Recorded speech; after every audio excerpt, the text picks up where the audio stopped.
Salut les gars! Salut! C'est Étienne. Ici Charles de musculationprise-de-masse.com. Et sur musculationprise-de-masse.com, on répond à vos questions de musculation et on fait des chroniques au gym également. Et aujourd'hui, c'est une question de musculation d'un membre à nous qui s'appelle Mohamed. Donc, j'avais pas lu la question encore, Mohamed.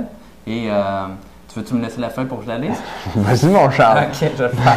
Donc, Mohamed, tu dis venir de la ville de Québec, de 38 ans, 6 ans d'expérience en musculation, 5 pieds 8, 205 livres et 26 de gras. OK? Tu nous dis « Bonjour les gars. Bonjour Mohamed.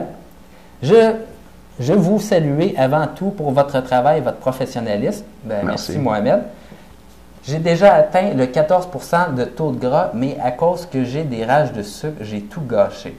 J'aimerais, s'il vous plaît, m'aider s'il y a de quoi pour contrôler cette rage. Merci infiniment. Bonne journée. OK? Bonne question. Cool. Comment contrôler ces rages de sucre? Ouais. Une couple de bons trucs à donner là-dessus. Ouais, veux-tu commencer? Je peux commencer, bien sûr. OK. Moi, un truc que je donne aux gens qui ont des rages de sucre, c'est de manger des choses qui sont satisfaisantes, comme ça, qui comblent le goût de sucré, dans le fond, mais qui ne sont pas nécessairement sucrés. Un exemple de ça, c'est le chocolat noir. Le chocolat noir, les gens, en général, on aime le chocolat. Si vous mangez du chocolat noir, idéalement, là, 85 et plus. En tout cas, pour moi, ça marche, puis pour certains de mes clients, ça marche bien aussi. Premièrement, c'est très riche, c'est très fort comme saveur, donc vous n'aurez pas envie de passer à travers la période de chocolat au complet. C'est pas comme une barre Mars.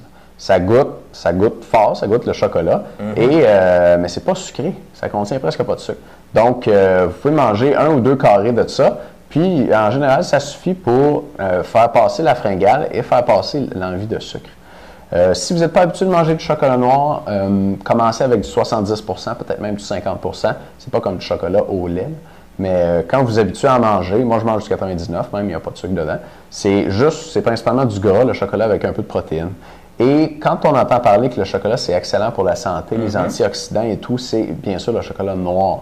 Donc non seulement ça comble votre rage de sucre, mais en plus c'est super bon pour votre santé. C'est intéressant ça parce que souvent ils disent le chocolat noir c'est super bon pour la santé. La vérité c'est que dans le chocolat, normal, tu as du sucre, tu as du cacao, puis un peu de gras, mais finalement, ce qui est bon pour la santé, c'est le cacao. Donc, moi, ce que j'aime faire là, par rapport à ça, par rapport au truc à Étienne, c'est par exemple, si je me fais un bol de céréales, là, tu as de la poudre de cacao, tu rajoutes un peu de poudre de cacao dedans, ça donne comme un goût plus sucré un peu à des céréales qui peuvent être un peu plus plates lorsque tu regardes un peu ce que tu manges comme sucre. Et ça fait comme un bol de chocolat. Je dirais que c'est bon quand tu en manges. Il faut que tu mélanges comme il faut le cacao, par exemple, parce que c'est difficile à mélanger. J'aime ça. Ouais.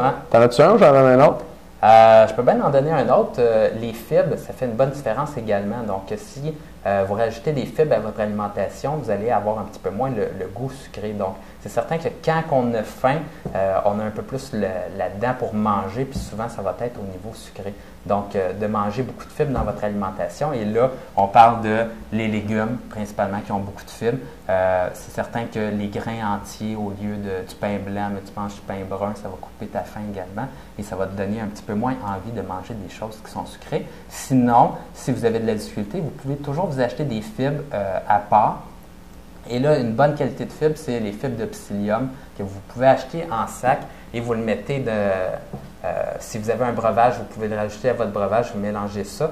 Bien important avec les fibres de psyllium de mettre ça dans une bonne quantité d'eau. Je pense qu'il recommande 250 ml parce que les fibres, vous allez voir que c'est des petits grains de rien du tout. Mais une fois que vous les mettez dans l'eau, en dedans de 15 minutes, ils commencent à gonfler puis ça devient une pâte un petit peu. Donc, si vous prenez ça juste comme ça, vous pouvez rester étouffé un peu dans votre gorge tellement que ça prend de l'espace et ça permet de ralentir la digestion. Ça me donne faim quand t'en parles de même, Charles. Ça donne le goût d'en prendre, hein? OK, fait que Mohamed, j'espère qu'on t'a donné des bons trucs pour contrôler tes rages de sucre. Il y en a d'autres.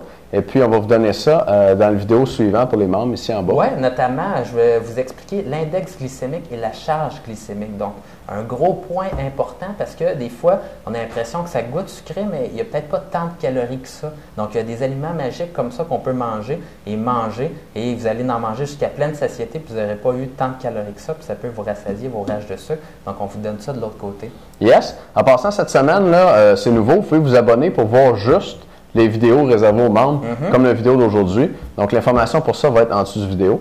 Donc, Ouais, on espère que vous joignez à nous là, dans le club VIP de musculationresistance.com. Et enfin, vous allez pouvoir savoir la différence entre l'index glycémique et la charge. Je me suis toujours demandé ça, moi. C'était écœurant. Oh yes. OK, on se voit dans un instant dans la vidéo suivante. Salut. Bye, les gars.